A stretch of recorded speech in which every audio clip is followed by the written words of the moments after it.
पे गिरा। Coming back to the point, Justin Trudeau तुम समझ लो बेटा, एक बात का ध्यान रखना, ये जवाब तुम्हें मिलेगा कल, तुम रोना मत।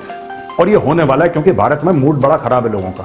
और ये जो कुत्ते बिल्ली तुमने पाल रखे हैं ना खालिस्तानी, फ्रीडम ऑफ एक्सप्रेशन, बेटा जिस दिन हम लोगों का फ्रीडम ऑफ एक्सप्रेशन जाग उठा ना, तो हमारा फ्रीडम तो कुछ और ही है।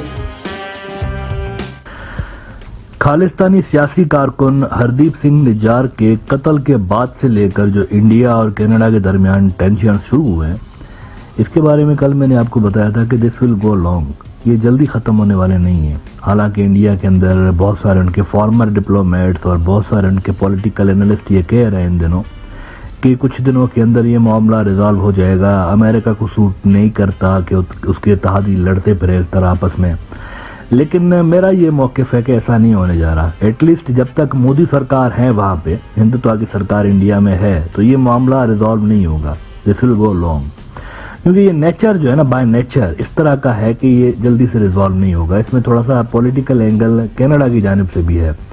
वहाँ की जो सिख कम्युनिटी है पॉलिटिकली वो बहुत ज़्यादा चार्ज्ड है, मोटिवेटेड है और उनका एक अच्छा खासा इन्फ्लुएंस है कनाडा की पॉलिटिक्स के अंदर। तो वो इस कत्ल को इतना आसानी के साथ जो है वो अंडर द कारपेट नहीं दबाने देंगे, वो इसको लेकर चलेंगे आगे। अच्छा, अभी हरदीप सिंह निज्जार के कत्ल की जो कंट्रोवर्सी है वो ख़त्म नहीं हुई थी कि एक और जो खालिस्तानी एक्टिविस्ट है उसका भी कत्ल हो गया। और इनका जिस तरीके से कत्ल हुआ है, ये भी इंडियन खुफिया एजेंसी रॉक के जो सिग्नेचर स्टाइल है उनका एक ख़ास तरीके का, जिसे होता है ना बहुत सारी जो इंटेलिजेंस एजेंसियाँ होती हैं उनका मखसूस स्टाइल होता है, उनसे वो पहचाने जा सकते। जैसे मुसाद है, अब मुसाद अगर कोई कार्रवाई करती है ना, एविडेंस मिले ना मिले लेकिन पता चल जाता है ये मुसाद ने किया है, उनका एक अपना स्टाइल होता है। इसी तरह ISI अगर कोई कार्रवाई करती है तो उनका एक सिग्नेचर होता है अपना। इसी तरह से रॉ का भी है। मोस्टली ये जो बाहर के मुल्कों में इस तरह के वाक़यात पेश आते हैं तो गैंग्स इसके अंदर रॉ हायर कर रहा होता है, मतलब गैंग्स की सहूलियात या जेल के अंदर जो गुंडे होते हैं उनकी सहूलियात ये हासिल करते हैं और उनको फिर यूज़ कर रहे होते हैं। तो एक और खालिस्तानी पॉलिटिकल एक्टिविस्ट सुखदोल सिंह, वो भी मारा गया वहाँ पे। अभी जब ये कनाडा और इंडिया के दरमियान मामलात हीटअप हो रहे थे ना, उसी दौरान कल ये हुआ है कि सुखदोल सिंह को भी मारा गया है। टाइम्स ऑफ इंडिया ने रिपोर्ट किया है कि Khalistani extremist Sukhdool Singh killed in gang war in Canada. तो ये जो मामला है ये मजीद बढ़ने जा रहा है, ये कम नहीं होगा। अच्छा, उधर से इंडिया ने जो सरकार है, हिंदुत्व की सरकार, इंडिया तो मुझे नहीं कहना चाहिए, ये सारा बखेड़ा असल में हिंदुत्व सरकार ने क्रिएट किया हुआ है। India has nothing to do with this. Indians खुद जो है वो मतलब नाइस लोग हैं, लेकिन ये जब से मोदी आया है ना, आप देखें चाइना से लेकर वेस्ट तक कितने मुल्कों के साथ इंडिया के टाइज धबरदूस हुए हैं, ख़राब हुए हैं। नेबरहुड में भी आप देखिए, नेपाल के साथ उनकी कंट्रोवर्सी छिड़ी थी या नहीं छिड़ी थी, श्रीलंका के साथ भी छिड़ी थी, फिर ये पाकिस्तान के साथ तो होती है हमेशा। तो there is something wrong in BJP सरकार, मतलब वो नेशनलिज्म की आड़ में भले ही अपने गुनाहों को, अपनी कोताहियों को छुपाते रहें, लेकिन प्रैक्टिकली अगर आप सोचेंगे ना तो सारे गलत नहीं हो सकते। अगर आप कहेंगे ये सारे गलत हैं, कनाडा भी गलत है, नेपाल भी गलत था, पाकिस्तानी भी गलत हैं, तो चाइनीज़ भी गलत हैं, ऐसा नहीं होता जी। थोड़ी सी गलती आप अपनी भी तस्लीम करें कि वहाँ पर जो उठा के बैठे हुए हैं सरकार के अंदर, उनकी भी कुछ गलती हो सकती है। अब उन्होंने क्या किया है, रिटालिएशन में उन्होंने कनाडा की वीज़े बंद किए हैं। इंडिया ने वीज़े बंद किए कनाडा के। अब ये कितनी मज़हका खेज़ और बेवकूफ़ाना किस्म की बात है। आपको थोड़ा से स्टेट्स बताता हूँ, फैक्ट्स एंड फिगर्स की मैं हमेशा यहाँ पर बात कर रहा होता हूँ, आप खुद समझ जाएंगे कि ये इन्होंने वीज़ा बंद करके कनाडा का कैनेडियंस को नुकसान दिया है या इन्होंने अपने आप को नुकसान दिया है। इसके लिए थोड़ा सा आपको स्टेट्स बताता हूँ। राइटर्स ने खबर लगाई हुई है ना कि India suspends visa services for Canadians as a standoff escalates. लेकिन देखें 80,000 कैनेडियंस ने गुज़िश्ता साल वीज़ा के लिए अप्लाई किया, 80,000 इंडिया की वीज़ा के लिए अप्लाई किया। अब इन 80,000 लोगों में ज़्यादातर जो थे ना, most of the people were of Indian origin, वो लोग जो कि इंडिया के ही शहरी थे किसी दौर में, फिर उन्होंने इंडियन सिटीजनशिप गिव अप करके और फिर वो कैनेडियन सिटीजनशिप उन्होंने ली। तो इंडिया आने के लिए उनको वीज़ा दरकार होता है।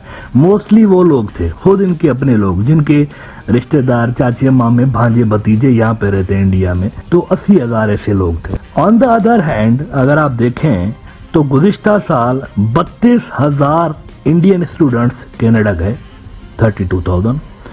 इसके अलावा 1,18,000 जो इंडियंस थे वो परमानेंटली माइग्रेट कर गए, इंडिया छोड़ के कनाडा गए। 1,18,000 इंडियंस यहाँ से गए उधर, मतलब मुस्तकिल तौर पर सारा अपना जायदाद ज़मीनें बेच बाच के उधर चले गए। और 60,000 जो इंडियंस हैं उनको कनाडा की सिटीजनशिप गुज़िश्ता साल मिली। उन्होंने अप्लाई किया हुआ था, हज़ारों लाखों ने किया हुआ है, लाइन लगी पड़ी है, तो 60,000 को इंडियन सिटीजनशिप मिली। ना आप कंपेयर करें, इंडिया ने जो वीज़ा बंद किए क्या फ़र्क पड़ जाएगा? उनको फ़र्क पड़ेगा जो कि इंडियन ओरिजिन के लोग हैं, जो अपने चाचे मामे भांजे भतीजों को मिलने यहाँ आते हैं इंडिया के अंदर। अपने लोगों की वीज़ा बंद कर दी उन्होंने, जबकि अगर वो बंद कर देते हैं कैनेडियंस, तो अब देखिए स्टूडेंट्स उनके 32,000 वो, 1,18,000 वो लोग जो कि उधर माइग्रेट करके परमानेंटली गए, और 60,000 वो लोग जिनको सिटीजनशिप मिली। तो ये 2 लाख से ज़्यादा इंडियन लोग हैं जो कि मुतासर होंगे अगर वहाँ से बैन इस तरह का लग जाए। तो ये कोई रिटालिएशन नहीं की, ये बेवकूफ़ी करके उन्होंने अपने पैर पे कुल्हाड़ा मारा है बेसिकली, वीज़ा सर्विस बंद करके। अच्छा, एंड में आपके साथ एक छोटा सा क्लिप शेयर करता हूँ। मेजर गौरव आर्या साहब को तो आप जानते होंगे, हिंदुत्व के जो सबसे मशहूर political analyst, so called political analyst हैं, he is one of them. उनकी एक क्लिप कल से वायरल हो रही है, मुझे देख के गुस्सा भी आया और अफसोस भी हुआ। ये खुद को पॉलिटिकल एनालिस्ट कहते हैं, लेकिन बाज़ाब्ता गुंडों की तरह धमकियां लगा रहे हैं कैनेडियंस को कि हम आपको देख लेंगे, हम आपको फिनिश कर देंगे, हम यहाँ पर किसी एक को नहीं। अजीब बातें कर रहे हैं इस क्लिप के अंदर। तो मोदी सरकार को चाहिए कि इस तरह के जो लोग हैं ना, पहले इनका तो मुंह बंद करें। इस तरह के लोग ताल्लुकात को मजीद ख़राब करेंगे, इंडिया और कनाडा के टाइज जो हैं उनको मजीद ये डैमेज करेंगे, और ये इंडिया के लिए बहुत ही डेंजरस बात है। और हरदीप सिंह निज्जार के कत्ल के बाद इंडिया का वो जो एक फाशिस्ट स्टेट होने वाला एक तासुर इमेज उनका दुनिया में बन गया है कि ये एक रोग स्टेट है, किसी के भी सिटीजन्स को मरवा देते हैं, ये इंप्रेशन जो है ना मजीद पुख्ता हो जाएगा अगर ये जो गोबर आर्या साहब जिस किस्म की बातें कर रहे हैं अगर ये वायरल हो गई दुनिया भर में, कैनेडियंस भी सुने। क्योंकि देखिए आजकल ग्लोबलाइजेशन का दौर है ना, हिंदुत्व के दहशतगर्द जो स्टेटमेंट्स देते रहते हैं वो मिडल ईस्ट के अंदर अरबी ट्रांसलेशन के साथ, अरबी डबिंग के साथ या अरबी सबटाइटल्स के साथ वहाँ पर आपको सोशल मीडिया पे मिलेंगी। इसी तरह से ये जो इनकी बातें हैं ये कनाडा के अंदर और वेस्टर्न ममालिक में भी उनकी लोकल लैंग्वेजेस के अंदर सबटाइटल्स या डबिंग के साथ आपको सोशल मीडिया पे वायरल मिलेंगी। और ये चीज़ फिर इंडिया की अपने इमेज को जो है वो खराब करेगा, इन मुल्कों के अंदर मजीद खराब करेगा। ऑलरेडी मोदी सरकार ने कर दिया है। मुझे बताएं क्या नाम रह गया इंडिया का? कुछ भी नहीं, खत्म। अब इससे वाकये के बाद किस मुंह से हिंदुत्व सरकार पाकिस्तान के खिलाफ बड़बड़ कर रहे होंगे इंटरनेशनल फोरम पे, किस मुंह से टेररिज्म की बातें कर रहे होंगे? ये जो इतने सालों से इन्होंने कैंपेन बिल्ड की हुई थी कि हम आतंक के सताए हुए हैं और पाकिस्तानी टेररिस्ट है, फला मुल्क टेररिस्ट है, कौन बाय करेगा मोदी के इस किस्म की बकवास को? कोई नहीं बाय करेगा। अरबों खरबों रुपए डाले गए ना इंडिया के अंदर से, मतलब मुसलमानों के खिलाफ, पाकिस्तान के खिलाफ कि ये जी दहशतगर्द हैं सारे, वो सारा का सारा नैरेटिव बह गया है, खत्म हो गया है। इस पर्टिकुलर इंसिडेंट के बाद खत्म हो गया है। अब ये जो मलबा है दहशतगर्दी का वो हिंदुत्व वालों के ऊपर आया हुआ है, और वेस्ट के अंदर इनको प्रॉपर दहशतगर्द के रूप में इस वक्त देखा जा रहा है कि ये जो आइडियोलॉजी है, जो पार्टी है, ये सिर्फ इंडिया नहीं, ये पूरे वेस्ट के लिए भी एक सिक्योरिटी थ्रेट बन चुके हैं। जमीन पे गिरा। Coming back to the point, Justin Trudeau तुम समझ लो बेटा, एक बात का ध्यान रखना, ये जवाब तुम्हें मिलेगा, कल तुम रोना मत। और ये होने वाला है क्योंकि भारत में मूड बड़ा खराब है लोगों का।